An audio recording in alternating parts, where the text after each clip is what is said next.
ಅಂದರೆ ಡೈರೆಕ್ಟ್ ಅಪ್ರೋಚೇ ಮಾಡ್ತಾರಾ ಅವರು? ಹಾಂ, ಡೈರೆಕ್ಟಾಗಿಯೇ ಕೇಳ್ತಾರೆ. ಇಫ್ ಇಟ್ ಇಸ್ ಕಮಿಟ್ಮೆಂಟ್, ನಿನಗೆ 15 lakhs ಕೊಡ್ತೀನಿ, ಕಮಿಟ್ಮೆಂಟ್ ಇಲ್ಲದೆ ಇದ್ದರೆ ಇಟ್ ಇಸ್ 4 lakhs ಅಂತ. ಬಟ್ ನಿಮ್ಗೆ ಅನ್ಸುತ್ತೆ ಹೀಗಾಗಿರೋದ್ರಿಂದ ಅವಕಾಶಗಳು ಕಡಿಮೆ ಇರುತ್ತೆ?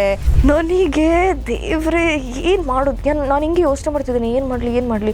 ನನ್ನ ಫ್ರೆಂಡ್ ಎಲ್ಲಿದ್ದಾನೆ ಅಂತ ಹಿಂಗೆ ನೋಡಿದೆ, ಅವನು ಇನ್ನೊಂದು ಆ ರೂಮಲ್ಲಿದ್ದ ಆಯಿತಾ. ಅವ್ನು ಏನು ಮಾಡ್ದೆ ಗೊತ್ತಾ, ಅವ್ನು ಬಂದು ಹಿಂಗೆ ನೋಡ್ದೆ ಆಯಿತಾ, ನಾನು ಹಂಗೆ ವಾಪಸ್ ಹೋಗ್ಬಿಟ್ಟ. ಆವಾಗ ನಂಗೆ ಗೊತ್ತಾಯಿತು this is like something fishy ಅಂತ. ಅವರಿಗೆ ಅದು ಮಾಡೋಕ್ಕೆ ಥಾಟ್ ಕೊಡೋದು ಯಾವುದೋ ಒಂದು ಎನರ್ಜಿ. ಅದು ಮಾಡಿ ಆದಮೇಲೆ ಅವ್ರು ಏನಾದರೂ ಅನುಭವಿಸ್ಬೇಕಾದ್ರೂ ಅದೂ ಲೈಕ್ ಆ ಎನರ್ಜಿನೇ ಕೊಡೋದು. ಹೌದು.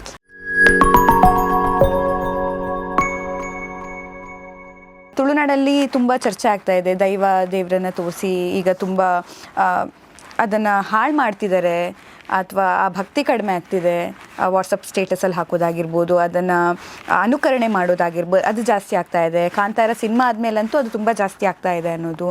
ನೀವೆಷ್ಟು ಬಿಲೀವ್ ಮಾಡ್ತೀರಾ? ಆ್ಯಕ್ಚುಲಿ ಸ್ಟೇಟಸ್ ಹಾಕೋದಾಗಿರ್ಬೋದು, ಅಥವಾ ಫೋಟೋಗಳನ್ನು ಹಾಕೋದಾಗಿರ್ಬೋದು, ಅನುಕರಣೆ ಮಾಡೋದಾಗಿರ್ಬೋದು, ಅದು ಈ ಥರ ಗೊತ್ತಿಲ್ಲದೆ, ಅದರ ಇನ್ಫಾರ್ಮೇಷನ್ ಗೊತ್ತಿಲ್ಲದೆ ಅದು ಜಾಸ್ತಿ ಹರಡ್ತಾ ಇದೆಯಾ, ಅಥವಾ ತುಳುನಾಡಿನ ಜನರಿಂದನೇ ಅದು ಜಾಸ್ತಿ ಆಗ್ತಾ ಇದೆಯಾ, ಅದರ ಭಕ್ತಿ ಕಡಿಮೆ ಆಗ್ತಿದೆಯಾ, ಅಥವಾ ಈ ಆಡಂಬರ ಅದನ್ನು ತೋರಿಸುವಂಥ ರೀತಿ ಜಾಸ್ತಿ ಆಗ್ತಿದೆಯಾ ಅನ್ನೋದು ಏನು ಒಪಿನಿಯನ್ ನಿಮ್ಗೆ? ಭಕ್ತಿ ಮುಂಚೆಯಿಂದ ಯಾರಿಗಿತ್ತು ಅದು ಅದೇ ರೀತಿಯಲ್ಲಿ ಇದ್ದೇ ಇರುತ್ತೆ. ಓಕೆ, ಬಟ್ ಅಲ್ಲಿದು ಮಹಿಮೆ ಗೊತ್ತಾಗಿ ಬೇರೆ ಊರಿನವರು ಬರ್ತಾ ಇದ್ದಾರೆ. ಇವಾಗ ಫಾರ್ ಎಕ್ಸಾಂಪಲ್ ಕೊರಗಜ್ಜನಲ್ಲಿಗೆ ಎಲ್ಲಿಂದೆಲ್ಲ ಬರ್ತಾ ಇದ್ದಾರೆ ಗೊತ್ತಾ ಜನ. ಸೊ ನಾನು ರೀಸೆಂಟ್ಲಿ ಹೇಳ್ತಿದ್ದೆ, ಇನ್ನು ಐ ಥಿಂಕ್ ನಾವೇ ಕ್ಯೂ ಅಲ್ಲಿ ನಿಂತ್ಕೊಂಡು ದೇವರನ್ನು ನೋಡೋ ಥರ ಆಗುತ್ತೆ, ಬಿಕಾಸ್ ಅಷ್ಟು ಜನ ಬರ್ತಿದ್ದಾರೆ. ಓಕೆ, ಸೊ ಪಬ್ಲಿಸಿಟಿ ಆಗ್ತಿದೆ, ಬಟ್ ಅದು ಎಲ್ಲ ದೇವಸ್ಥಾನಗಳು ಹಾಗೆ ಅಲ್ವಾ, ಪಬ್ಲಿಸಿಟಿ ಆದಂಗೆ ಜನರು ಸೇರ್ತಾ ಇರ್ತಾರೆ. ಸೊ ನಮಗೆ ಇಲ್ಲ ನೀವು ಬರಬೇಡಿ ಅಂತ ಹೇಳೋಕ್ಕಾಗಲ್ಲ. ದಟ್ ಈಸ್ ದೇವರು, ಲೈಕ್ ಅವರು ನಂಬೋದಲ್ವ, ಅವ್ರಿಗೂ ಏನಾದರೂ ಎಕ್ಸ್ಪೀರಿಯನ್ಸಸ್ ಆಗಿರುತ್ತೆ, ಅದಕ್ಕೆ ಅವರು ನಂಬ್ತಿರೋದು. ಬಟ್ ಕೆಲವರು ಇದು ಆ್ಯಸ್ ಯು ಸೆಡ್ ಲೈಕ್ ಪಬ್ಲಿಸಿಟಿಗೋಸ್ಕರನೇ ಮಾಡ್ತಿದ್ದಾರೆ, ಅಂದರೆ ಅವರು ಫೇಮಸ್ ಆಗೋಕ್ಕೋಸ್ಕರ ಅದನ್ನು ಬಳಸ್ಕೊತಿದ್ದಾರೆ. ಬಟ್ ನನಗಿರೋ ಬಿಲೀಫ್, ನನಗೆ ಅದು ಸರಿನೋ ತಪ್ಪು ಅಂತ ನಂಗೆ ಗೊತ್ತಿಲ್ಲ, ಬಟ್ ನಾನು ಹೇಳ್ತಿರೋದು ನನಗಿರೋ ಬಿಲೀಫ್ ಏನಂತಂದರೆ, ಅವ್ರು ಏನಾದರೂ ತಪ್ಪು ಮಾಡಿದರೆ ಆಬ್ವಿಯಸ್ಲಿ ಅವ್ರಿಗೆ ಅದು ರಿಟರ್ನ್ ಸಿಗುತ್ತಲ್ವಾ. ಸೊ ಅದು ನನ್ನ ಬಿಲೀಫ್. ಸೊ ಅವ್ರೇನೇ ಅವರಿಗೆ ಅದು ಮಾಡೋಕ್ಕೆ ಥಾಟ್ ಕೊಡೋದು ಯಾವುದೋ ಒಂದು ಎನರ್ಜಿ. ಅದು ಮಾಡಿ ಆದಮೇಲೆ ಅವ್ರು ಏನಾದರೂ ಅನುಭವಿಸ್ಬೇಕಾದ್ರೂ ಅದೂ ಲೈಕ್ ಆ ಎನರ್ಜಿನೇ ಕೊಡೋದು. ಹೌದು. ಸೊ ಅದು ಹಂಗೆ ನಾವು ಬಿಟ್ಬಿಟ್ಟು ನಮಗೇನೂ ಮಾಡೋಕ್ಕಾಗಲ್ಲ, ಅದು ಅವ್ರ ಇಷ್ಟ, ಅವ್ರು ಮಾಡ್ತಿರೋದು. ಸೊ ಅದನ್ನು ಮಿಸ್ಯೂಸ್ ಲೈಕ್ ಮಾಡಬಾರ್ದು. ನಿಮ್ಮ ಭಕ್ತಿ ನಿಮ್ಮೊಳಗಡೆ ಇರಬೇಕು, ಅದನ್ನು ತೋರಿಸ್ಕೊಳಕ್ಕೆ ಹೋಗಬೇಡಿ. ಇವಾಗ ನನ್ನ ಅಜ್ಜಿ ಮನೆ ಪಕ್ಕದಲ್ಲೇ ಜುಮಾದಿ ಬಂಟಂದು ನೇಮ ಆಗ್ತಿರೋದು. ನಮ್ಮ ಅಜ್ಜಿ ಮನೆಯಲ್ಲಂದ್ರೆ ಇಲ್ಲೇ ಲೈಕ್ ನಮ್ಮ ರೂಮಿಂದನೇ ನಾವು ಸಮ್ಟೈಮ್ಸ್ ಮಿಡ್ ನೈಟ್ ಎಲ್ಲ ನೋಡ್ತಾ ಇದ್ವಿ. ಓಕೆ, ಸೊ ಚಿಕ್ಕ ವಯಸ್ಸಿಂದ ಆ ಡೇಟ್ಸ್ ಬಂದಾಗ ನಾವು ಅಜ್ಜಿ ಮನೆಗೆ ಹೋಗ್ತಾ ಇದ್ವಿ ನೇಮ ನೋಡೋಕ್ಕೆ ಅಂತ. ರಾತ್ರಿ ಎಲ್ಲ ಕೂತ್ಬಿಟ್ಟು ನೋಡೋದು. ನಾನು ಜುಮಾದಿ ಬಂಟದ ನೇಮ ಎಲ್ಲ ನೋಡೋಕ್ಕೆ ತುಂಬ ಚೆನ್ನಾಗಿರುತ್ತೆ. ಓಕೆ, ಅವರ ಹೈಡ್ ಆ್ಯಂಡ್ ಸೀಕ್ ಎಲ್ಲ ಆಡ್ತಾರೆ ಆ್ಯಂಡ್ ಬ್ಯಾರಿ ಭಾಷೆಯಲ್ಲಿ ಮಾತಾಡ್ತಾರೆ. ಸೊ ತುಂಬ ಚೆನ್ನಾಗಿರುತ್ತೆ ಅದು ನೋಡೋಕ್ಕೆ. ಸೊ ಇದನ್ನೆಲ್ಲ ನಾವು ನೋಡ್ಕೊಂಡು ಬಂದಿರೋದು ಚಿಕ್ಕ ವಯಸ್ಸಿಂದ.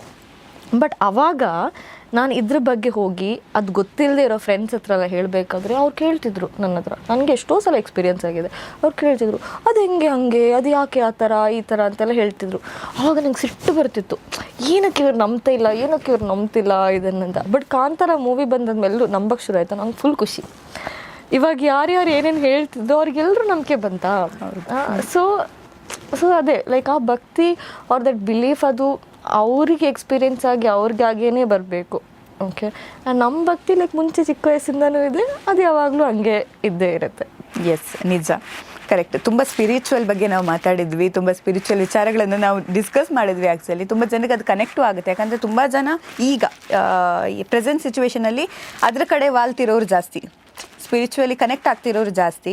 ಅಂದರೆ ಎಜುಕೇಷನ್ ಎಷ್ಟು ಜಾಸ್ತಿ ಆಗ್ತಾ ಇದೆಯೋ, ಎಷ್ಟು ನಾಲೆಜಬಲ್, ಎಷ್ಟು ಮೆಚ್ಯೂರ್ಡ್ ಪರ್ಸನ್ ಆಗ್ತಾ ಇದ್ದಾರೆ, ಅಷ್ಟು ಸ್ಪಿರಿಚುವಲ್ ಕನೆಕ್ಟ್ ಆಗ್ತಿರೋರು ಜಾಸ್ತಿ. ಚೆನ್ನಾಗಿ ಮಾತಾಡಿದ್ರಿ ನೀವು ಆ ವಿಷಯದ ಬಗ್ಗೆ. ಬಟ್ ನಾವೀಗ ಸ್ವಲ್ಪ ಡೈವರ್ಟ್ ಆಗೋಣ ವಿಷಯದ ಬಗ್ಗೆ.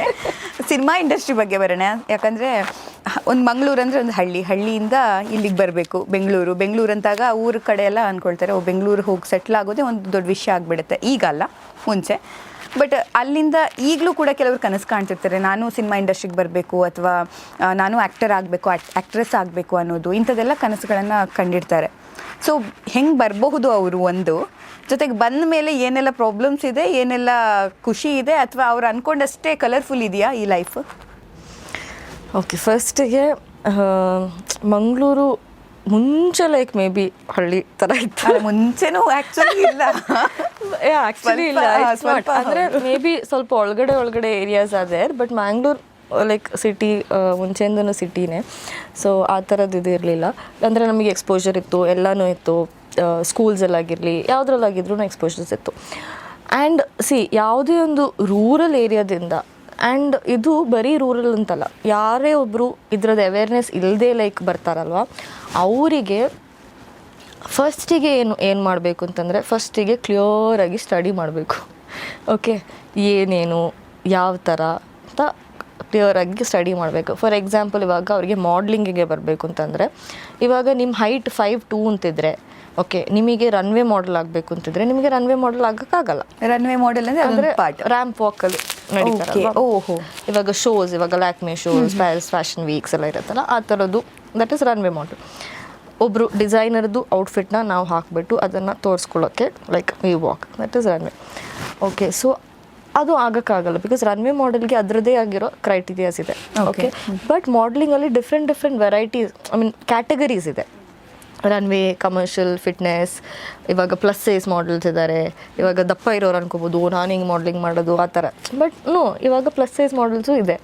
ಆರ್ ಮೇ ಬಿ ಲೈಕ್ ಯಾವುದೂ ಇಲ್ಲ ಅಂತಂದರೆ ಹ್ಯಾಂಡ್ ಮಾಡಲ್ಸ್ ಇದೆ, ಫೀಟ್ ಮಾಡಲ್ಸ್ ಇದೆ, ಒಂದೊಂದು body part like hair models ಇದೆ. ಓಕೆ, ಸೊ ಯಾವುದೇ ಒಂದು ಅವರಿಗೆ ಯಾವುದು ಫಿಟ್ ಇನ್ ಆಗುತ್ತೆ ಅದಕ್ಕೆ ಅವರಿಗೆ ಹೋಗ್ಬೋದು. ಸೊ ಫಸ್ಟಿಗೆ ಅವರಿಗೆ ಅವೇರ್ನೆಸ್ ಬೇಕು, ಅಂದರೆ ನಾನು ಯಾವ ಕ್ಯಾಟಗರಿಗೆ ಫಿಟ್ ಆಗ್ತೀನಿ.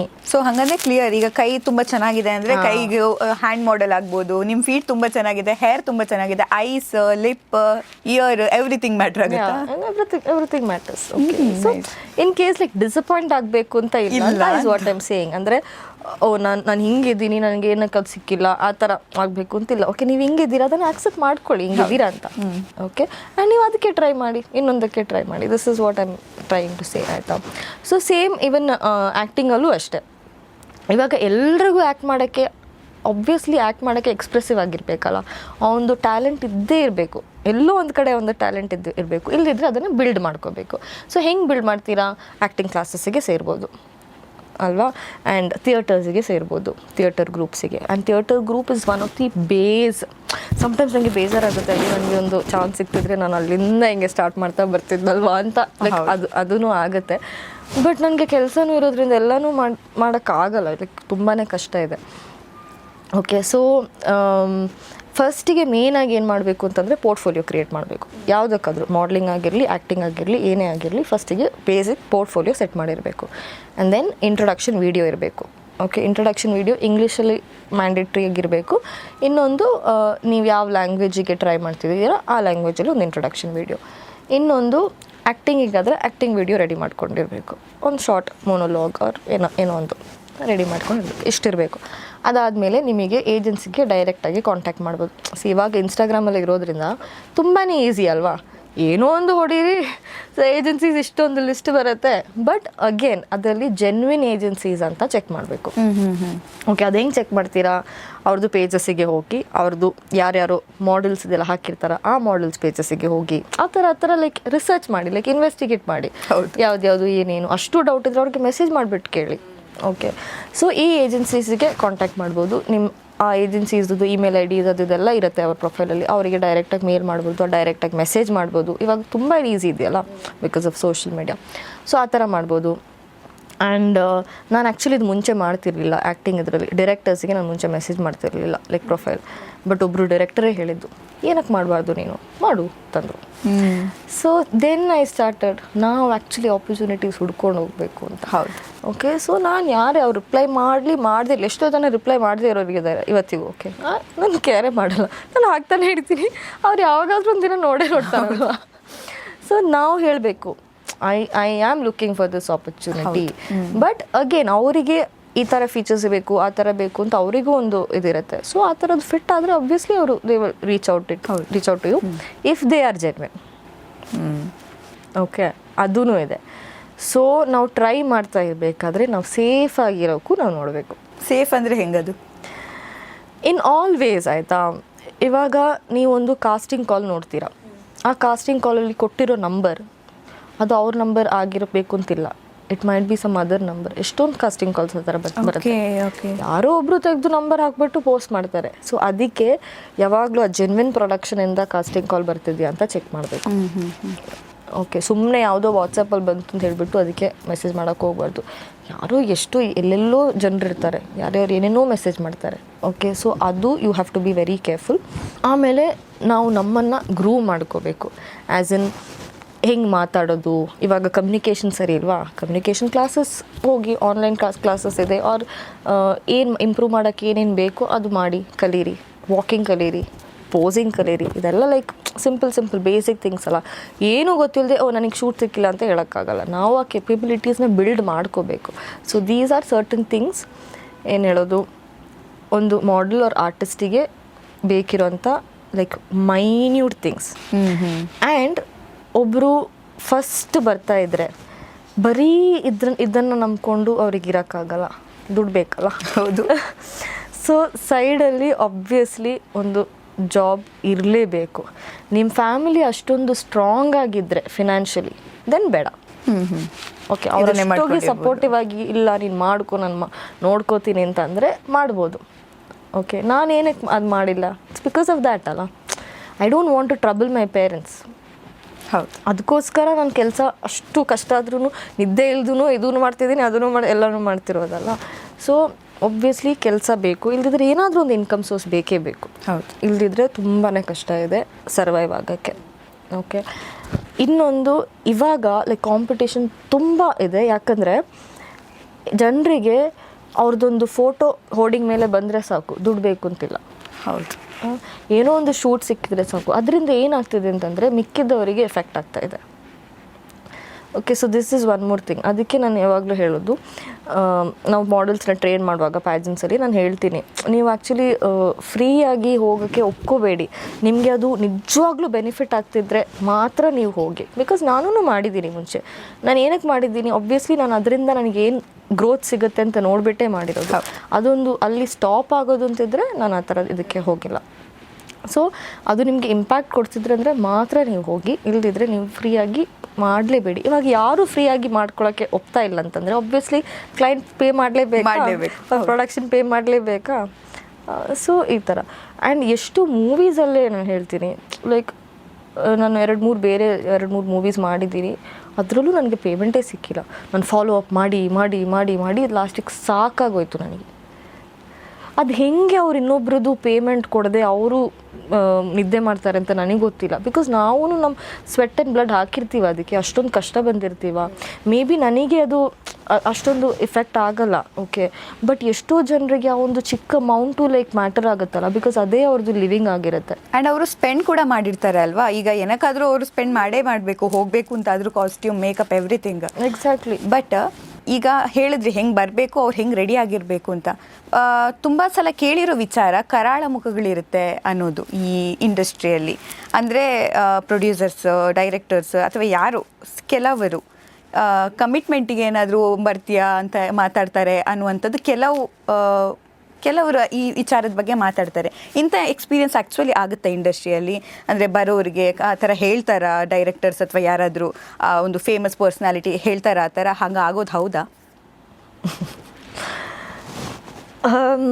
ಆಗುತ್ತೆ. ಓಕೆ, ಬಟ್ ತುಂಬ ಒಳ್ಳೆಯವರು ಇದ್ದಾರೆ. ಓಕೆ, ಅದಕ್ಕೆ ನಾನು ಹೇಳಿದ್ದು ನಾವು ತುಂಬ ಕೇರ್ಫುಲ್ ಆಗಿರಬೇಕು. ಇದಕ್ಕೆ ಸ್ಟೆಪ್ ಮಾಡಬೇಕು ಅಂತಂದರೆ, ಇಂಡಸ್ಟ್ರಿಗೆ ಸ್ಟೆಪ್ ಮಾಡಬೇಕು ಅಂತಂದರೆ, ಒಂದು ಆಪರ್ಚುನಿಟಿ ಸಿಗಬೇಕು ಅಂತಂದರೆ. ಬಿಕಾಸ್ ನನಗೇನು ತುಂಬ ಎಕ್ಸ್ಪೀರಿಯನ್ಸಸ್ ಆಗಿದೆಯಾ? ತುಂಬಾ ಆಗಿದೆ. Okay okay. ಅಂದರೆ ಡೈರೆಕ್ಟ್ ಅಪ್ರೋಚೇ ಮಾಡ್ತಾರಾ ಅವರು? ಹಾಂ, ಡೈರೆಕ್ಟಾಗಿಯೇ ಕೇಳ್ತಾರೆ. ಲೈಕ್ ಫಸ್ಟಿಗೆಲ್ಲ ನನಗೆ ಗೊತ್ತಾಗ್ತಿರ್ಲಿಲ್ಲ. ಆ್ಯಂಡ್ ಇವಾಗ ಏನೋ ಅಲ್ಲ, ಅವ್ರು ಹಿಂಗೆ ಹೆಸಿಡೆಂಟಾಗಿ ಹಿಂಗೆ ಕೇಳ್ತಾ ಬರಬೇಕಾದ್ರೆ ನಾನೇ ಕೇಳ್ತೀನಿ, ಓಕೆ ಆಗಲ್ಲ ಅಂತ. ಓಕೆ, ಬಿಕಾಸ್ ನಾವು ಅಷ್ಟು ಬೋಲ್ಡ್ ಆಗ್ತೀವಿ. ಓಕೆ, ಅವ್ರು ಏನಕ್ಕೆ ಅಷ್ಟೊಂದು ಹೆಸಿಡೆಂಟಾಗಿ ಕೇಳಬೇಕು? ಓಕೆ, ಸೊ ಅದು ಎಕ್ಸ್ಪೀರಿಯನ್ಸ್ ಆಗಿ ಆಮೇಲೆ ನಾವು ಅದು ಯೂಸ್ ಟು ಆಗ್ತೀವಿ. And then will make it very clear, like no, ಇಲ್ಲ ಅಂತ. ಓಕೆ, ಆ್ಯಂಡ್ ನನಗೆ ಒಬ್ಬರು ಮುಂಚೆ ಹೇಳಿದರು, ನೀನು ಇಫ್ ಇಟ್ ಇಸ್ ಕಮಿಟ್ಮೆಂಟ್ ನಿನಗೆ 15 lakhs ಕೊಡ್ತೀನಿ, ಕಮಿಟ್ಮೆಂಟ್ ಇಲ್ಲದೆ ಇದ್ದರೆ ಇಟ್ ಇಸ್ 4 lakhs ಅಂತ. ಓಕೆ, ಸೊ ಅದು ಆ್ಯಕ್ಚುಲಿ ಏನಾದರೂ ಜೆನ್ವಿನ್ ಆಗಿದ್ದರೆ ಅವ್ರು ಆ 4 lakhsಗಾದರೂ ಒಪ್ಕೋಬೇಕಾ? ಏನಕ್ಕೆ ಕೊಟ್ಟಿಲ್ಲ ನನಗೆ ಅದು? ಸೊ ಅವರು ಟೆಸ್ಟ್ ಮಾಡೋದು. ಓಕೆ ಓಕೆ, ಸೊ ಈ ಥರದ್ದು ಎಕ್ಸ್ಪೀರಿಯನ್ಸ್ ಆಗಿದೆ. ಯಾರೇ ಆಗಿದ್ರು ಅವರಿಗೆ ಏನೋ ಒಂದು ಸಿಗ್ತಿದೆ ಅಂತಂದರೆ ಏನಕ್ಕೆ ಬಿಡ್ತಾರೆ ಅವರು? ಸೊ ಒಬ್ವಿಯಸ್ಲಿ ಯಾರೇ ಆದರೂ ಯಾವೇ ಫೀಲ್ಡಲ್ಲಿ ಆಗಿದ್ರು ಅವ್ರು ಟ್ರೈ ಮಾಡೇ ಮಾಡ್ತಾರೆ. ಇವಾಗ ಕಾರ್ಪೊರೇಟಲ್ಲಿ ಆಗಿದ್ರು ಅಲ್ಲೂ ಟ್ರೈ ಮಾಡ್ಬೋದು, ನಂಗೆ ಗೊತ್ತಿಲ್ಲ, ಐಮ್ ಜಸ್ಟ್ ಸೇಯಿಂಗ್. ಸೊ ಎಲ್ಲೇ ಆಗಿದ್ರು ಜನರು ಟ್ರೈ ಮಾಡೇ ಮಾಡ್ತಾರೆ. ಬಟ್ ಈ ಫೀಲ್ಡಲ್ಲಿ ಏನಂತಂದರೆ ಅದು ಹಿಂಗೆ ಈಸಿಯಾಗಿ ಆಗ್ತಿದೆ ಅಂತಷ್ಟೇ. Okay okay, because it is glamour industry, ಅದಕ್ಕೋಸ್ಕರ ಅದು ಈಸಿಯಾಗಿ ಆಗ್ತದೆ. ಇದ್ರದನ್ನ ಎಷ್ಟೋ ಜನ ಆಕ್ಟ್ರೆಸ್ ಯಾರಿದ್ದಾರೆ ಇದೆಲ್ಲ ಬಿಟ್ಟೆ ಹೋಗಿರೋರು ಇರ್ಬೋದು, ಸಫರ್ ಆಗೋರು ಇರ್ಬೋದು, ಲೋ ಫೀಲ್ ಇರ್ಬೋದು. Because this is one more point. Okay, ಇವಾಗ ಲೋ ಫೀಲ್ ಅಂತಂದಾಗ ನನಗೆ ನೆನಪಾಯಿತು. ಆ್ಯಕ್ಚುಲಿ ನನಗೊಂದು ಎಕ್ಸ್ಪೀರಿಯನ್ಸ್ ಆಗಿತ್ತು. ನನ್ನ ಒಬ್ಬರು ಸ್ಕ್ರಿಪ್ಟ್ ರೀಡಿಂಗಿಗೆ ಅಂತ ಒಬ್ಬರು ಮನೆಗೆ ಕರ್ಕೊಂಡು ಹೋಗಿದ್ರು. ಸೊ ನನಗೆ ಗೊತ್ತಿರೋ ಹುಡುಗ, ಅವನು ನನ್ನ ಫ್ರೆಂಡ್ ಆಯಿತಾ. ಅವನು ಇವರೊಬ್ಬರು ಡೈರೆಕ್ಟರ್ ಹೊಸ ಮೂವಿ ಮಾಡ್ತಿದ್ದಾರೆ ಆ್ಯಂಡ್ ನಿನ್ನ ಪ್ರೊಫೈಲ್ ಎಲ್ಲ ಕಳಿಸಿದೆ, ಎಲ್ಲ ಓಕೆ ಆಗಿದೆ, ನೀನು ಮನೆಗೆ ಅವರು ಗೆಸ್ಟ್ ಹೌಸಿಗೆ ಬಂದುಬಿಟ್ಟು ಸ್ಕ್ರಿಪ್ಟ್ ನೋಡ್ಕೊಂತ. ಸೊ ಮಧ್ಯಾಹ್ನ ಹೊತ್ತಿಗೆ ಬಾ ಅಂತ ಅಂದರು. ನಾನು ಹೋದೆ. ಆ್ಯಂಡ್ ಇದು ಆ್ಯಕ್ಚುಲಿ ಕೇರಳದಲ್ಲ ಆಯಿತಾ. ಓಕೆ, ನಾನು ಅಲ್ಲಿ ಹೋದಾದ್ಮೇಲೆ ತುಂಬ ಚೆನ್ನಾಗಿ ಮಾತಾಡಿದರು. ಲೈಕ್ ನಾನೊಂದು ಪ್ಲೇಸಲ್ಲಿ ಇಳಿದಿದ್ದೆ, ಅಲ್ಲಿಂದ ನನ್ನ ಪಿಕ್ ಮಾಡಿದರು. ಇವರಿಬ್ಬರು ಇದ್ದರು, ನನ್ನ ಫ್ರೆಂಡು ಇದ್ದಾನಲ್ವ ಒಟ್ಟಿಗೆ. ಸೊ ಹಂಗೆ ಧೈರ್ಯದಲ್ಲಿ ಹೋಗಿರೋದು ನಾನು. ಆ್ಯಂಡ್ ಹೋದೆ, ನಾನು ಪಿಕ್ ಮಾಡಿದರು, ತುಂಬ ಚೆನ್ನಾಗಿ ಮಾತಾಡ್ತಿದ್ರು. ಆಗ ನಾನು ಅಂದ್ಕೊಂಡೆ, ಇಷ್ಟು ಒಳ್ಳೆಯವರಲ್ವಾ, ಹಂಗೆ ಹಿಂಗೆ ಅಂತೆಲ್ಲ ಅಂದ್ಕೊಂಡೆ. ಆಮೇಲೆ ಊಟ ಕೊಟ್ಟರು, ಫಿಶ್ ಕರಿ ಎಲ್ಲ ಮಾಡಿದರು, ಅವರೇ ಕುಕ್ ಮಾಡಿದ್ದು. ಫಿಶ್ ಕರಿ ಎಲ್ಲ ಮಾಡಿದರು, ರೈಸು, ಫಿಶ್ ಕರಿ, ಹಪ್ಪಳ, ಅದು ಇದು ತುಂಬ ಏನೇನೋ ಏನೋ ತಿನ್ನು ಹಂಗೆ ಹಿಂಗೆಲ್ಲ ಹೇಳಿ ಫುಲ್ ಮಾತಾಡ್ತಾಯಿದ್ರು. ಅದಾದಮೇಲೆ ನಾನು ಊಟ ಎಲ್ಲ ಮಾಡಿದ್ಮೇಲೆ ನಾನು ಅಲ್ಲಿ ಸೋಫಾದಲ್ಲಿ ಹೋಗಿ ಕೂತೆ. ಸ್ಕ್ರಿಪ್ಟ್ ಇದು ಕೊಟ್ಟರು, ನಾನು ಹಂಗೆ ಓದ್ತಾ ಇದ್ದೆ. ಆ್ಯಂಡ್ ಅದು ಎಂಟೈರ್ ಸ್ಕ್ರಿಪ್ಟ್ ಆ್ಯಕ್ಚುಲಿ ಮಲಯಾಳಮಲ್ಲಿತ್ತು. ಸೊ ನನಗೆ ಮಲಯಾಳಂ ಓದೋಕ್ಕೆ ಸ್ವಲ್ಪ ಒಂದು ಕಷ್ಟ ಆಗುತ್ತೆ, ಬಟ್ ನಾನು ಓದ್ತೀನಿ ಹೆಂಗಾದ್ರು. ಸೊ ಅದು ಹಿಂಗೆ ನಾನು ಹಿಂಗೆ ಓದ್ತಾ ಇದ್ದರೆ ಇವ್ರು ಬಂದು ನನ್ನ ಪಕ್ಕದಲ್ಲಿ ಕೂತರು. ಓಕೆ, ಸೊ ನಾರ್ಮಲಾಗಿ ಕೂತರು ಅಂತ ಅಂದ್ಕೊಂಡೆ ಫಸ್ಟಿಗೆ. ಕೂತರು, ಆಮೇಲೆ ಕೈ ಬಂತು ಹಿಂಗೆ ಶೋಲ್ಡರ್ ಮೇಲೆ. ಓಕೆ, ನನಗೆ ಒಂಥರ ವಿಯರ್ಡ್ ಫೀಲ್ ಆಯಿತು. ಏನಕ್ಕೆ ಈ ಥರ ಮಾಡ್ತಿದ್ದಾರೆ? ಆ್ಯಂಡ್ ನಾನು ಸ್ಕ್ರಿಪ್ಟ್ ಓದ್ತಾ ಇದ್ದೀನಿ. ನನಗೆ ನಾವು ಅದು ಎಕ್ಸ್ಪೆಕ್ಟ್ ಮಾಡಿ ಹೋದಾಗ ನಮಗೆ ಸಡನ್ನಾಗಿ ರಿಯಾಕ್ಟ್ ಮಾಡೋಕ್ಕಾಗುತ್ತೆ. ಎಕ್ಸ್ಪೆಕ್ಟ್ ಮಾಡಿಲ್ಲ ಅಂತಂದರೆ ನಮಗೆ ಫಸ್ಟ್ ಆಫ್ ಆಲ್ ಅದನ್ನು ಡೈಜೆಸ್ಟ್ ಮಾಡೋಕ್ಕೆ ಸ್ವಲ್ಪ ಟೈಮ್ ಬೇಕಾಗುತ್ತಲ್ಲ. ಏನಾಗ್ತಿದೆ ಇಲ್ಲಿ, ಏನಕ್ಕೆ ಈ ಥರ ಮಾಡ್ತಿದ್ದಾರೆ ಅಂತ ಇದಾಗುತ್ತಾ. ಆಮೇಲೆ ಹಿಂಗೆ ಕೂದಲು ಮಾಡಿದರು. ಓಕೆ, ನನಗೆ ದೇವ್ರೆ ಏನು ಮಾಡೋದು, ನಾನು ಹಿಂಗೆ ಯೋಚನೆ ಮಾಡ್ತಿದ್ದೀನಿ, ಏನು ಮಾಡಲಿ. ನನ್ನ ಫ್ರೆಂಡ್ ಎಲ್ಲಿದ್ದಾನೆ ಅಂತ ಹಿಂಗೆ ನೋಡಿದೆ. ಅವನು ಇನ್ನೊಂದು ಆ ರೂಮಲ್ಲಿದ್ದ ಆಯಿತಾ. ಅವನೇನು ಮಾಡ್ದೆ ಗೊತ್ತಾ, ಅವ್ನು ಬಂದು ಹಿಂಗೆ ನೋಡ್ದೆ ಆಯಿತಾ, ನಾನು ಹಂಗೆ ವಾಪಸ್ ಹೋಗ್ಬಿಟ್ಟ. ಆವಾಗ ನಂಗೆ ಗೊತ್ತಾಯಿತು this is like something fishy ಅಂತ. ನಾನು ಸ್ಕ್ರಿಪ್ಟ್ ಬುಕ್ ಕ್ಲೋಸ್ ಮಾಡಿದೆ, ಅಲ್ಲಿಟ್ಟೆ. ನಾನಂದೆ ಡೀವಿಂಗ್ ಅಂತಂದೆ. ಬ್ಯಾಗ್ ತಗೊಂಡು ಸೀದಾ ರೂಮಿಗೆ ಹೋದೆ. ನಾನು ಅವನ ಹತ್ರ ಅಂದೆ, ನೀನು ಈ ಥರ ಮಾಡ್ತೀಯ ಅಂತ ನನಗೆ ಗೊತ್ತೇ ಇರಲಿಲ್ಲ ಅಂತಂದೆ. ಅಂದ್ಬಿಟ್ಟು ಅಲ್ಲಿಂದ ನಾನು ಕ್ಯಾಬು ಬುಕ್ ಮಾಡಿಲ್ಲ, ಏನೂ ಬುಕ್ ಮಾಡಿಲ್ಲ, ನಡ್ಕೊಂಡು ಬಂದೆ. ಎಷ್ಟೋ ದೂರ ನಡ್ಕೊಂಡು ಬಂದು ಆಮೇಲೆ ಕ್ಯಾಬ್ ಬುಕ್ ಮಾಡ್ಕೊಂಡು ಹೋಗಿರೋದು. ಬಿಕಾಸ್ ನನಗೆ ಅಕ್ಕಪಕ್ಕದಲ್ಲಿ ಮನೆಯೆಲ್ಲ ಇದೆ. ಸೊ ಅದರಿಂದ ಪ್ಲೇಸ್ ಇಸ್ ಲೈಕ್ ಸೇಫ್ ಆಯಿತಾ, ಅದು ನನಗೆ ಗೊತ್ತಿದೆ. ಅದಕ್ಕೆ ನಾನು ಒಬ್ಬಳೆ ಹೊರಗಡೆ ಬಂದುಬಿಟ್ಟು ನಡ್ಕೊಂಡು ಬಂದಿರೋದು. ಸೊ ಆ ಒಂದು ಮಿನಿಟಲ್ಲಿ ನಾನು ಎಲ್ಲನೂ ಪ್ರೊಸೆಸ್ ಮಾಡ್ತಿದ್ದೀನಿ. ನಾನು ಏನು ಮಾಡಲಿ, ಏನು ನೆಕ್ಸ್ಟ್ ಮಾಡಲಿ. ಸೊ ಈ ಥರ ಇದು ಒಂದು ಎಕ್ಸ್ಪೀರಿಯನ್ಸ್. ಇನ್ನೊಂದು ಎಕ್ಸ್ಪೀರಿಯನ್ಸ್ ಏನಂತಂದರೆ, ಡೈರೆಕ್ಟಾಗಿ ಒಬ್ಬರು ಹಿಂಗೆ ಮಾತಾಡ್ತಾಯಿದ್ರು, ತುಂಬ ಚೆನ್ನಾಗೇ ಇದ್ದರು. ನನ್ನ ಮಮ್ಮಿನೆಲ್ಲ ಗೊತ್ತಿತ್ತು ಅವರಿಗೆ, ಹೆಂಗಿದ್ದಾರೆ ಅಂತೆಲ್ಲ ಕೇಳ್ತಾಯಿದ್ರು. ಆ ಥರ ಫ್ಯಾಮಿಲಿ ಬಗ್ಗೆ ಎಲ್ಲ ಕೇಳಬೇಕು ಅಂತಂದರೆ ಒಳ್ಳೆಯವರು ಅಂತ. ಅವರೊಮ್ಮೆ ನನ್ನ ಹತ್ರ ಕೇಳಿದ್ದಾರೆ, why can't you be my girlfriend ಅಂತ. ನಾನಂದೆ, ನನಗೆ ನಿಮ್ಮ ಮಗಳಿದ್ದು ಏಜ್ ಇದೆಯಲ್ಲ ಅಂತ ಕೇಳಿದೆ. Correct, on the point. Okay, ಅವ್ರು ಯಂಗಾಗಿದ್ದು ಇನ್ನೊಬ್ಬರಿಗೂ ಅದೇ ಸೇಮ್ ಫೀಲಿಂಗ್ ಬರ್ತಿದ್ರೆ ದಟ್ ಇಸ್ ನ್ಯಾಚುರಲ್. ಓಕೆ, ಅದೇನೋ ಒಂದು ಇಮೋಷನ್ಸ್ ಮೇಲೆ ಅದು ಬಿಲ್ಡ್ ಆಗ್ತಿದೆ ಅಂತ ಹೇಳ್ಬೋದು. ಇದು ಅಷ್ಟು ಏಜ್ ಆಗಿದ್ದು ಅವ್ರಿಗೆ ಹೆಂಗೆ ಒಂದು ಮಗಳ ಏಜ್ ಮೇಲೆ ಇಮೋಷನ್ಸ್ ಬರುತ್ತೆ, ಅದು ನಂಗೆ ಇವಾಗಲೂ ನಂಗೆ ಗೊತ್ತಾಗಲ್ಲ ಅದು ಹೆಂಗೆ ಅಂತ. ಓಕೆ, ಸೊ ಮದುವೆಯಾಗಿ ಮಕ್ಕಳಾಗಿ ಆಮೇಲೂ ಇಂಥದ್ದೆಲ್ಲ. ಓಕೆ, ಸೊ ಈ ಥರದ್ದು ಕೇಸಸ್. ಬಟ್ ಅದೇ ಥರ ಎಲ್ಲರೂ ಅಂತ ನಾನು ಹೇಳಲ್ಲ. ಆಬ್ವಿಯಸ್ಲಿ ನಮಗೆ ರೆಸ್ಪೆಕ್ಟ್ ಕೊಟ್ಟು ಆ ಥರ ಮಾತಾಡೋರು ಇದ್ದಾರೆ. ಹೌದು, ತುಂಬ ಒಳ್ಳೆಯವರು ಇದ್ದಾರೆ. ಓಕೆ, ಸೊ ಇದೆಲ್ಲ ಲೈಕ್ ಒಂದೊಂದು ಎಕ್ಸ್ಪೀರಿಯನ್ಸ್. ಅದಕ್ಕೆ ಲೈಕ್ ನಾವು ಪ್ರಿಪೇರ್ಡ್ ಆಗಿರಬೇಕು. ನಾವು ಎಲ್ಲೇ ಹೋಗೋದಾದರೆ ಒಬ್ಬೊಬ್ಬರೇ ಹೋಗ್ಬಾರ್ದು. ನನಗೆ ಅವಾಗ ಆಪ್ಷನ್ ಇರಲಿಲ್ಲ, ನಾನು ಯಾರನ್ನು ಕರ್ಕೊಂಡು ಹೋಗೋದು. ನನ್ನ ಪೇರೆಂಟ್ಸ್ ಲೈಕ್ ಆಬ್ವಿಯಸ್ಲಿ ಮ್ಯಾಂಗ್ಳೂರಲ್ಲಿ ಇರ್ತಾರೆ. ನಾನು ಇಲ್ಲಿಂದ ಹಿಂಗೆ ಸಡನ್ನಾಗಿ ಹೋಗೋದು, ನಾನು ಇದ್ರಲ್ಲಿ ಹೋಗಬೇಕು ಅಂತ ಹಿಂಗೆ ನಾನು ಒಂದು ಕಾಲಲ್ಲಿ ನಿಂತಿರೋದಲ್ವಾ. ಸೊ ಎಲ್ಲದಕ್ಕೂ ನನಗೆ ಅವ್ರನ್ನ ಕರ್ಕೊಂಡು ಹೋಗೋಕ್ಕೂ ನನಗೆ ಸರಿ ಆಗಲ್ಲ. ಸೊ ಅದಕ್ಕೆ ನಾನು ಒಬ್ಬಳೆ ಹಿಂಗೆ ಹೋಗ್ತಾ ಇದ್ದೆ. ಬಟ್ ನಾನು ಅದೇ ಧೈರ್ಯ ಮಾಡಿಕೊಂಡು ದೇವರನ್ನೆಲ್ಲ ಕರ್ಕೊಂಡೋಗಿ ಹೋಗೋದು. ಬಟ್ ನಿಮ್ಗೆ ಅನ್ಸುತ್ತೆ ಹೀಗಾಗಿರೋದ್ರಿಂದ ಅವಕಾಶಗಳು ಕಡಿಮೆ ಇರುತ್ತೆ ಅಥವಾ ಹಾಗೇನಾದರೂ ಅನ್ಸುತ್ತೆ ಇಂಡಸ್ಟ್ರಿಯಲ್ಲಿ? ಸಮ್ಟೈಮ್ಸ್ ಆಗುತ್ತೆ. ಅಂದರೆ ನನಗೆ ಆಗೋದು ಮೇ ಬಿ ನಾನು ಅದು ಒಪ್ಕೊಂಡಿದ್ರೆ ಮೇ ಬಿ ನನಗೆ ಸಿಗ್ತಿತ್ತೋ ಏನೋ ಅಂತ ಅಲ್ವಾ. ಬಟ್ ಆದ್ರೂ ನನಗೆ ರಾತ್ರಿ ನಿದ್ದೆ ಮಾಡಬೇಕಾದ್ರೆ ನನಗೆ ಸಮಾಧಾನದಾಗಿ ನಿದ್ದೆ ಮಾಡಬೇಕು. ಸಿ ಆಬ್ವಿಯಸ್ಲಿ ಯಾವುದೋ ಒಂದು ಟೈಮಲ್ಲಿ ಇವತ್ತಾಗಬೇಕು ಅಂತಿಲ್ಲ, ಮೇ ಬಿ ಒಂದು 10 ವರ್ಷ ಆದಮೇಲೆ ಆ ಒಂದು ಗಿಲ್ಟಿ ಫೀಲಿಂಗ್ ಇರುತ್ತೆ ಆ ಮನಸ್ಸಲ್ಲಿ. ನನಗೆ ಗೊತ್ತಿಲ್ಲ ಎಲ್ರಿಗೂ ಇರುತ್ತೆ ಅಂತ, ಬಟ್ ನನಗಂತೂ ಇರುತ್ತೆ. ಓಕೆ, ಅದಕ್ಕೋಸ್ಕರ ಮಾತ್ರ ನಾನು ಇಲ್ಲ ಏನಕ್ಕೆ ಆಗಲ್ಲ. ಎಸ್ ಆಗುತ್ತೆ, ಯಾಕಂದರೆ ನೋಡಿ ನಾವು ಒಳ್ಳೆ ದಾರಿಲಿ ನಡೆದ್ರೆ ಒಳ್ಳೇದೇ ಆಗ್ತಾ ಹೋಗುತ್ತೆ. ಬಟ್ ಒಳ್ಳೆತನಕ್ಕೆ ಸ್ವಲ್ಪ ಡಿಲೇ ಆಗುತ್ತೆ ಅನಿಸುತ್ತೆ. ಮೇ ಬಿ ಏನು ಸಕ್ಸಸ್ ಸಿಗೋದು ಸ್ವಲ್ಪ ಡಿಲೇ ಆಗುತ್ತೆ, ಬಟ್ ಖಂಡಿತ ನಿಮ್ಗೆ ಸಿಕ್ಕೇ ಸಿಗುತ್ತೆ. ಯಾಕಂದರೆ ಫಸ್ಟ್ ಮೂವಿ ತುಳುವಲ್ಲಿ ರಿಲೀಸ್ ಆದಮೇಲೆ ನೆಕ್ಸ್ಟು ಕನ್ನಡ, ಮಲಯಾಳಂ, ನಿಮ್ಮ ಫೇವ್ರೆಟ್ ತಮಿಳು, ಆಮೇಲೆ ತೆಲುಗು ಎಲ್ಲ ಸಿನಿಮಾನು ಮಾಡಿ ಹಿಟ್ಟಾಗಿ ಅಂತ ಹೇಳ್ತಾ. ಬಟ್ ನಿಮ್ಗೆ ಬಾಡಿ ಶೇಮಿಂಗ್ ಆ ಥರ ಏನಾದರೂ ಆಗುತ್ತಾ ಇಂಡಸ್ಟ್ರಿಯಲ್ಲಿ? ಆ ಥರ ಏನಾದರೂ ಫೀಲ್ ಆಗಿದೆಯಾ ಅಥವಾ ಮಾಡ್ತಾರಾ? ಆಗಿದೆ. ಸೊ ಎಷ್ಟೊಂದು ಸಲ ಆಗಿದೆ. ಸೊ ಮುಂಚೆ ನಾನು ಆ್ಯಕ್ಚುಲಿ ಕಾಲೇಜಲ್ಲಿ ಇರಬೇಕಾದ್ರೆ ನಾನು ತುಂಬ ಸಣ್ಣ ಇದೆ. ಸಣ್ಣ ಅಂತಂದರೆ ನಾನು ಬರೀ 38 kgs ಇದ್ದೆ. ಓಕೆ. ಸೊ ನಿಮಗೆ ಇಮ್ಯಾಜಿನ್ ಮಾಡ್ಕೋಬೋದು ಹೆಂಗಿದೆ ಅಂತ. ಸೊ ಆ ಟೈಮಲ್ಲಿ ನನಗೂ ಆ್ಯಕ್ಚುಲಿ ಕಾನ್ಫಿಡೆನ್ಸ್ ಇರಲಿಲ್ಲ ಲೈಕ್ ಇಂಡಸ್ಟ್ರಿಗೆ ಬರೋಕ್ಕೆಲ್ಲ. ಆಮೇಲೆ ನಾನು ಸ್ವಲ್ಪ ಹಿಂಗೆ ದಪ್ಪ ಆಗ್ತಾ ಹೋಗೋದು. ಸೊ ಏನಾಗಿದೆ ಅಂತಂದರೆ ಒಮ್ಮೆ ಒಬ್ಬರನ್ನ ಇಲ್ಲೇ ಜಯನಗರ್ ಕ್ಯಾಫೆಯಲ್ಲಿ ಮೀಟ್ ಆಗೋಕ್ಕೆ ಹೋಗಿದ್ದು ಒಬ್ಬರು ಡೈರೆಕ್ಟರ್ನ. ಅವರು ಎಲ್ಲ ಮಾತಾಡಾಯಿತು, ಎಲ್ಲ ಹೇಳಾಯಿತು, ಫುಲ್ ಸ್ಟೋರಿ ಸ್ಕ್ರಿಪ್ಟ್ ಎಲ್ಲ ಹೇಳಾಯಿತು.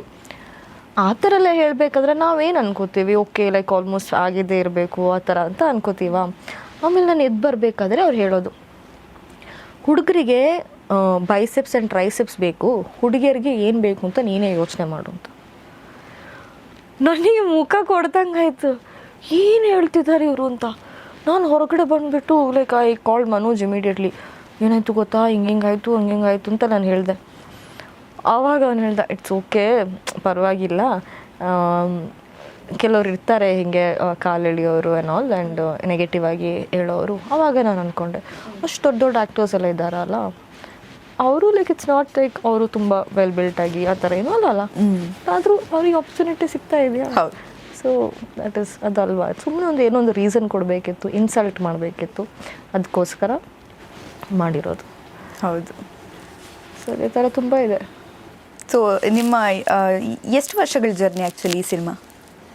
ನಾನು 2020 ಸ್ಟಾರ್ಟ್ ಮಾಡಿರೋದು. ಓಕೆ.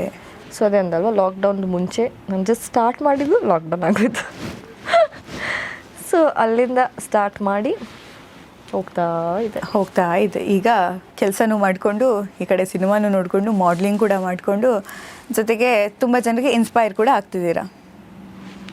ಅದು ಆ್ಯಕ್ಚುಲಿ ಕೇಳಬೇಕಾದ್ರೆ ಖುಷಿ ಆಗುತ್ತೆ ಆಯಿತಾ. ಯಾರಾದರೂ ಬಂದು ಹೇಳಿದ್ರೆ ಯು ಆರ್ ಅನ್ ಇನ್ಸ್ಪಿರೇಷನ್, ನಾನು ನಿಮ್ಮನ್ನು ನೋಡಿ ನಾನು ಇದು ಮಾಡೋಕ್ಕೆ ಕಲಿತೆ, ಅದು ಮಾಡೋಕ್ಕೆ ಕಲಿತೆ. ಎಕ್ಸಾಂಪಲ್ ಲೈಕ್ ಆಫೀಸಲ್ಲೇ ಅವ್ರು ಯಾರು ಅವ್ರ ಪ್ಯಾಷನ್ ಫಾಲೋ ಮಾಡ್ತಿರ್ಲಿಲ್ಲ. ಸೊ ನನಗೆ ನೆನಪಿದೆ, ನನ್ನ ಬರ್ತ್ಡೇ ದಿನ ಒಂದು ಇಷ್ಟು ದೊಡ್ಡ ಮೆಸೇಜ್ ಬಂದಿತ್ತು ನನಗೆ. ನಾನು ಆ್ಯಕ್ಚುಲಿ ಲಿಟ್ರೇಚರ್ ಬರೆಯೋದ್ರಲ್ಲಿ ತುಂಬ ಇದು ಏನು ಡಿಗ್ರಿ ಡೇಸಲ್ಲಿ ಮಾಡ್ತಿದ್ದೆ, ಆಮೇಲೆ ನಿಲ್ಲಿಸ್ಬಿಟ್ಟೆ, ಟೈಮ್ ಸಿಗ್ತಿರ್ಲಿಲ್ಲ. But after seeing you are like an inspiration for me, I started this, I am so happy, ನಾನು ನಿಮ್ಮನ್ನು ಮೀಟ್ ಮಾಡಿದೆ, ಹಂಗೆ ಹಿಂಗೆ ಅಂತ ಆ ಥರ ಲೈಕ್ ತುಂಬ ಮಂದಿ ಬಂದುಬಿಟ್ಟು ಹೇಳಿದ್ದಾರೆ. ಆ್ಯಂಡ್ ಈವನ್ ಮಾಡಲಿಂಗಲ್ಲಿರೋರು ಇವಾಗ ಯಾರೆಲ್ಲ ಸ್ಟಾರ್ಟ್ ಮಾಡ್ತಿದ್ದಾರೆ. ಸೊ ಈ ಪ್ಯಾಜೆಂಟ್ಸಲ್ಲಿ ಮಕ್ಕಳೆಲ್ಲ ಬರ್ತಾರಲ್ವ, ಲೈಕ್ ನಾವು ಟ್ರೈನ್ ಮಾಡೋರು. ಸೊ ಅವರೆಲ್ಲ ಬಂದು ಒಂದೊಂದು ಹೇಳಬೇಕಾದ್ರೆ ಆ್ಯಕ್ಚುಲಿ ಖುಷಿಯಾಗುತ್ತೆ. ಆವಾಗಲೇ ಅನಿಸೋದು ಲೈಕ್ ಓ ನಮ್ಮಿಂದ ಯಾರೋ ಒಬ್ರು ಇನ್ಸ್ಪೈರ್ ಆಗ್ತಿದ್ದಾರೆ. ಇನ್ಫ್ಯಾಕ್ಟ್ ಲೈಕ್ ನನ್ನ ಕಸಿನ್ಸ್ ಹೇಳ್ತಾರೆ, ಓಕೆ ನೀವು ಆ್ಯಕ್ಚುಲಿ ನಮಗೆ ಒಂದು ಇನ್ಸ್ಪಿರೇಷನ್, ನಿಮಗೆ ಇಷ್ಟೆಲ್ಲ ಮಾಡೋಕ್ಕಾಗ್ತಿದ್ರೆ ನಮ್ಗೆ ಏನಕ್ಕೆ ಇದು ಮಾಡೋಕ್ಕಾಗಲ್ಲ ಅಂತ ಒಂದು ಥಾಟ್ ಬಂದುಬಿಡುತ್ತೆ ಅಂತ. Yes true. ತುಂಬ ಖುಷಿ ಆಯ್ತು ನಿಮ್ಮ ಜೊತೆ ಮಾತಾಡಿ. ಬಟ್ ಈಗ ನಿಮ್ಗೆ ತುಂಬ ಜನ ಸಪೋರ್ಟರ್ಸ್ ಇದ್ದಾರೆ, ತುಂಬ ಜನ ನಿಮ್ಮ ಜೊತೆನೇ ಇದ್ದಾರೆ. ಸೊ ಅವರಿಗೆಲ್ಲರಿಗೂ ಕೂಡ ಒಂದು ಥ್ಯಾಂಕ್ಸ್ ಹೇಳೋದಾದರೆ ಹೇಳ್ಬಹುದು. ಸೊ ಫಸ್ಟಿಗೆ ಆ್ಯಕ್ಚುಲಿ ನನ್ನ ಪೇರೆಂಟ್ಸಿಗೆ ಥ್ಯಾಂಕ್ಸ್ ಹೇಳಬೇಕು. ಯಾಕಂದರೆ ಅವ್ರು ಯಾವತ್ತೂ ನನಗೆ ನೋ ಹೇಳಿಲ್ಲ. ಸೊ ಈ ಮೂಲಕ ನಾನು ಇಷ್ಟವರೆಗೂ ಲೈಕ್ ನಾನು ಅವರಿಗೆ ಡೈರೆಕ್ಟಾಗಿ ನಾನು ಹೇಳಿಲ್ಲ, ಬಟ್ ಈ ಮೂಲಕ ನಾನು ಹೇಳೋಕ್ಕೆ ಇಷ್ಟಪಡ್ತೀನಿ. ಬಿಕಾಸ್ ನನಗೆ ಇದು ಮಾಡಬೇಕು ಅಂತಂದಾಗ ಅವ್ರು ಯಾವತ್ತೂ ನೋ ಅಂದಿಲ್ಲ. ನಿನಗೇನು ಇಷ್ಟ ಇದೆ ಅದು ಮಾಡು, ಅದೇ ಹೇಳಿರೋದು. ಓಕೆ, ಅದು ಸಪೋರ್ಟು ಮಾಡಿದ್ದಾರೆ. ಮೇ ಬಿ ಅವ್ರಿಗೆ physically like they can't be with me, but obviously like ಅವರು ಸಪೋರ್ಟ್ ಮಾಡ್ತಿದ್ದಾರೆ ಅಂತಂದರೆ ಇಟ್ ಈಸ್ ಲೈಕ್ ಅವ್ರಿಗೆ ಅಷ್ಟು ಇಷ್ಟ ಇದ್ದೇನೆ ಸಪೋರ್ಟ್ ಮಾಡ್ತಿರೋದು. ಆ್ಯಂಡ್ ಸೆಕೆಂಡ್ ಇಸ್ ಲೈಕ್ ನನ್ನ ಅಕ್ಕನಿಗೆ ಓಕೆ, ಅವಳು ಲೈಕ್ ಯಾವತ್ತೂ ನನ್ನ ಜೊತೆ ಇದ್ದಾಳೆ. ಸೊ ನನ್ನ entire family and my closest friends. Okay, so ನಿಮಗೆ ಗೊತ್ತಲ್ವಾ ನಮ್ಮದು ಗ್ರೂಪ್ ಬಗ್ಗೆ ಗೊತ್ತಲ್ಲ, ಖಂಡಿತ. ಸೊ ನಮ್ಮ ಎಂಟೈರ್ ಫ್ರೆಂಡ್ಸ್ ಗ್ರೂಪಿಗೆ ಥ್ಯಾಂಕ್ಸ್ ಹೇಳೋಕ್ಕೆ ಇಷ್ಟಪಡ್ತೀನಿ. ಆ್ಯಂಡ್ ನನ್ನ ಜರ್ನಿಯಲ್ಲಿ ಇಷ್ಟುವರೆಗೂ ನನಗೆ ಸಪೋರ್ಟ್ ಮಾಡಿದಂಥ ಎಲ್ರಿಗೂ, ಯಾರ್ಯಾರ ಜೊತೆ ನನ್ನ ಹತ್ರ ಮಾತಾಡ್ತಿದ್ದಾರೆ, ಮಾತಾಡ್ತಿಲ್ಲ, ಹೌದು, ಅದು ಪಾಯಿಂಟ್ ಆಗುತ್ತೆ. ಓಕೆ, ಆ್ಯಂಡ್ ನೆಗೆಟಿವ್ ಆಗಿ ಕಮೆಂಟ್ಸ್ ಹೇಳಿದವ್ರಿಗೂ ಥ್ಯಾಂಕ್ ಯು ಹೇಳೋಕ್ಕೆ ಇಷ್ಟಪಡ್ತೀನಿ. ಬಿಕಾಸ್ ಅದೇ ನನಗೆ ಇವತ್ತಿಗೂ ಲೈಕ್ ಮೋಟಿವೇಟ್ ಮಾಡಿರೋದು. ಓಕೆ, ಸೊ ಅವ್ರದ್ದು ಆ ನೆಗೆಟಿವ್ ಕಮೆಂಟ್ಸ್ ಕೇಳಿಲ್ಲ ಅಂತಂದರೆ, ಇವಾಗ ಫಾರ್ ಎಕ್ಸಾಂಪಲ್ ನಾನು ಅಂದೆ ಅಲ್ವಾ ದಟ್ ಬಾಡಿ ಶೇಮಿಂಗ್ ಮಾಡಿರೋದು. ಸೊ ಆ ಬಾಡಿ ಶೇಮಿಂಗ್ ಮಾಡಿಲ್ಲ ಅಂತಿದ್ರೆ ನಾನು ಆಬ್ವಿಯಸ್ಲಿ ನನ್ನ ಫಿಟ್ನೆಸ್ಸಿಗೆ ನಾನು ಅಷ್ಟೊಂದು ಕಾನ್ಸಂಟ್ರೇಟ್ ಮಾಡ್ತಿರ್ಲಿಲ್ಲ. ಹೌದು. ಓಕೆ, ಬಿಕಾಸ್ ನಾನು ಜಿಮ್ಮಿಗೆ ಸೇರಿದ್ದೆ ಅವ್ರು ಆ ಥರ ಹೇಳಿದ್ರು ಅಂತಲೇ ನಾನು ಸೇರಿದ್ದು. So that is also a motivation ನನಗೆ. ಸೊ ಎಲ್ಲ ನೆಗೆಟಿವ್ ಕಮೆಂಟ್ಸ್ ಹೇಳಿದವ್ರಿಗೆ, ಪಾಸಿಟಿವ್ ಕಮೆಂಟ್ಸ್ ಹೇಳಿದವ್ರಿಗೆ, ನನ್ನ ಥ್ರೂ ಔಟ್ ಜರ್ನಿಯಲ್ಲಿ ಸಪೋರ್ಟ್ ಮಾಡಿದವರಿಗೆ, ನನ್ನ ಕಲೀಗ್ಸ್, ಫ್ರೆಂಡ್ಸ್, ಫ್ಯಾಮಿಲಿ ಎಲ್ರಿಗೂ thank you. Thank you so much Anusha Raj.